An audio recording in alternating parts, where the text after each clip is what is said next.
Hello! So these are my favorite paintbrushes of all time, but as you can see, they've been a little used and abused over the years. Rather than taking a risk on new paintbrushes I don't know if I'll like, I decided to go ahead and clean these up, and I'm going to show you guys how. Let's get into it! For our first step, we're going to go ahead and remove all of the old paint that's completely chipping off with some 150 grit sandpaper. This part is pretty straightforward, but I recommend using some caution to make sure that you're not scraping away at your ferrule. That's the little metal end cap on your paintbrushes.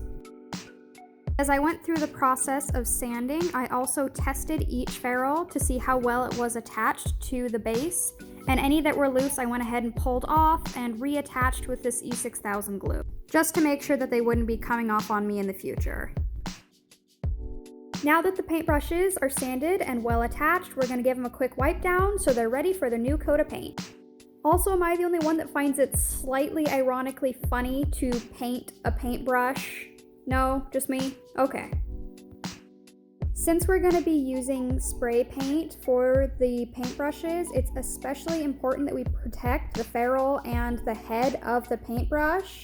So first I'm wrapping them in paper towel just to protect anything from getting stuck to the hairs, followed by tape to give a nice tight seal against the body of the ferrule.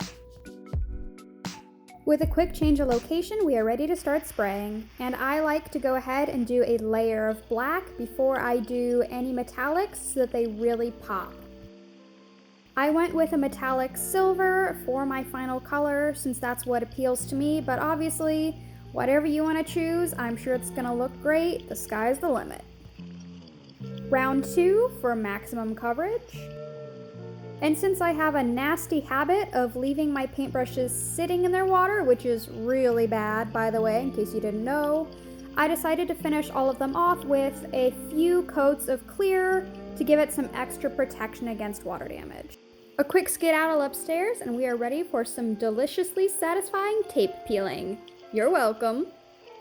And just since I am a forever curious human being, does anybody know why, peeling tape and things are so satisfying to watch? Can someone explain it to me? Please and thank you. Now it's cleanup time, which means we are close to the end, kiddos. We're gonna go ahead and use some lacquer thinner just to remove the little bit of residue that was left from the tape, as well as cleaning out the bristles because they have some really gunked in paint on them. And I need that to go away. Yep, getting better already. A last quick rinse with soap and water, and we are ready for the final step, reshaping. Now, I did see some folks saying online that you can use boiling hot water to reshape your bristles if they're not natural, but if you do this with a natural bristle, it will ruin them. I decided to go the safer route of just using some soap. Downside is using soap requires more patience. The longer you can leave the soap on them, the better the reshaping is going to go.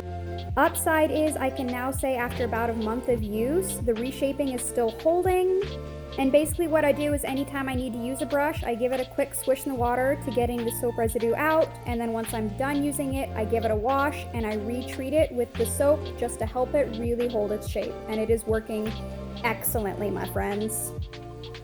I hope you guys loved the tutorial. If you haven't already, go ahead and click that subscribe button. And now you go forth and save some old brushes. Happy recycling!